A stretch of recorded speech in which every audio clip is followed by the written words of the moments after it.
Господин Museveni, вы меня Mr. Museveni, can you hear me? I can hear you very well. Yeah. Okay, I thank you very much. Madam and Excellencies, Thabo Mbeki and the other distinguished panelists, I'm very happy to take part in this discussion. Our relationship with Russia starts in 1917, when the communists take over power in the Russian Empire. By 1900, the whole of Africa had been colonized, except for Ethiopia. And Africa had gone through almost 500 years of slave trade, and now we're entering a new phase of direct colonialism. But in 1912, and I'm glad His Excellency Thabo Mbeki is there, the African people had started a new form of resistance. They had formed a modern anti-colonial liberation movement, the ANC, which was founded in 1912. That ANC was different from the tribal chiefs and kings who had tried to resist colonialism but had not succeeded. So therefore, just 5 years after the founding of the African National Congress in South Africa, which was the first anti-colonial African movement, the communists take over power in Russia. Therefore, we have a friendly European country. The imperialist countries were on the other side, Britain, France, Germany, even the United States. But now we had one ally, the Soviet Union, under the communists. Now, secondly, we were also lucky that on the two factors, now the anti-colonial movement pioneered by the ANC in 1912, now we have solidarity from the communists of Russia. We also had the good chance of the First World War and Second World War. During those wars, the imperialists weakened themselves. Therefore, the three factors, the anti-colonial resistance movement, the emergence of socialist anti-colonial forces, initially in Russia, but later on in China in 1949, and then the fighting among the imperialists gave us a good chance, so that by the end of the Second World War, you saw many Asian countries getting independence, India, Indonesia, even Vietnam, Indochina. The imperialists tried to come back, but they couldn't. And by to cut a long story short, by 1994, the whole of Africa had been liberated by the combination of the three factors: the anti-colonial liberation movements, the support, solidarity from the socialist countries, and the mutual weakening among the imperialists because of their anti-imperialist wars. Now, after liberation, what we need is economic development and transformation. And here, we need 4 factors. Factor number 1, human resource development. That is education and health. That one we are handling among ourselves. We can cooperate with others, but we shall handle also among ourselves. Second one, infrastructure. Infrastructure like the roads, the railways, the electricity, the ICT backbone.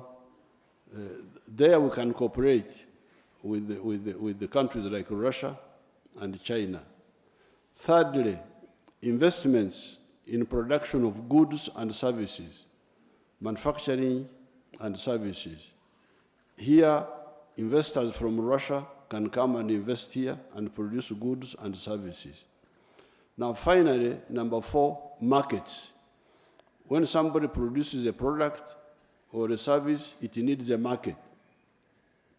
We have the internal markets of Uganda, we have the market of East Africa, we have the market of the African Continental Free Trade Area, but we also need other markets, like the market of Russia, market of China, market of India, market of the Middle East, and also the West, if they are not putting unacceptable conditions.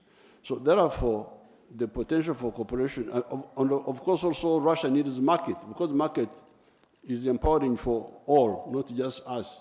Even the Russians, if they sell products to us, they get advantage.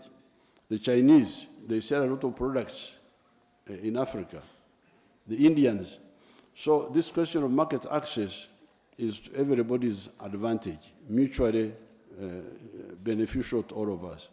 So those are my few comments. I thank you very much.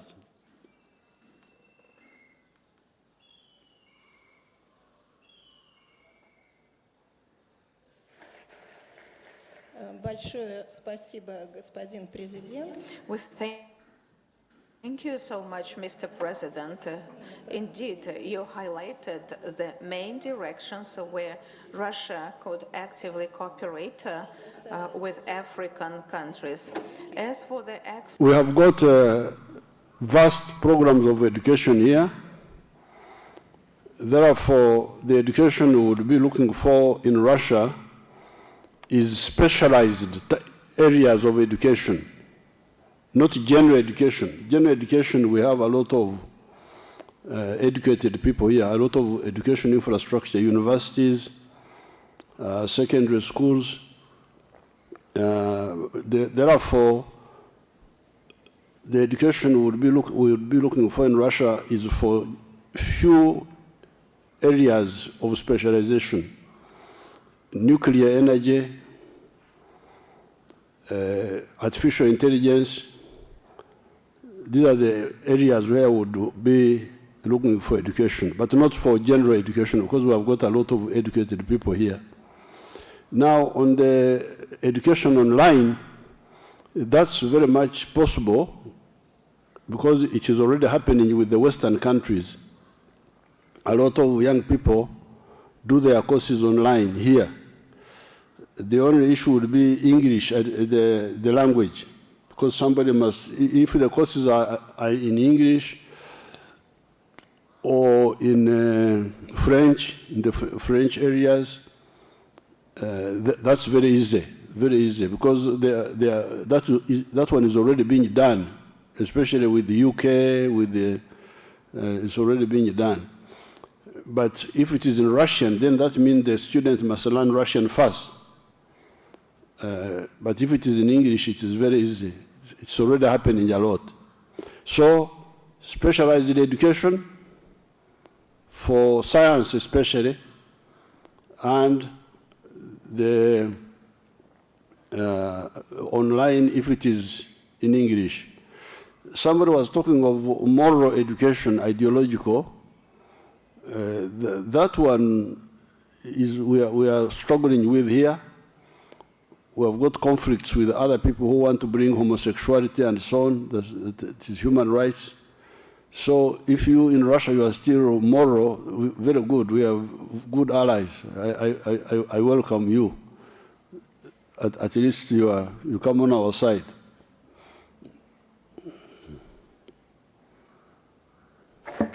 Большое спасибо всем участникам. Thank you very much, all participants, and thanks to all high guests, speakers. I think that this session has been a success, and they will understand that our interests coincide, that we are propounding the construction of modern industrial, energy-intensive Africa, which has everything, just the agricultural, food, everything. And jointly we can do it. So at this point we are done. Thank you. Good.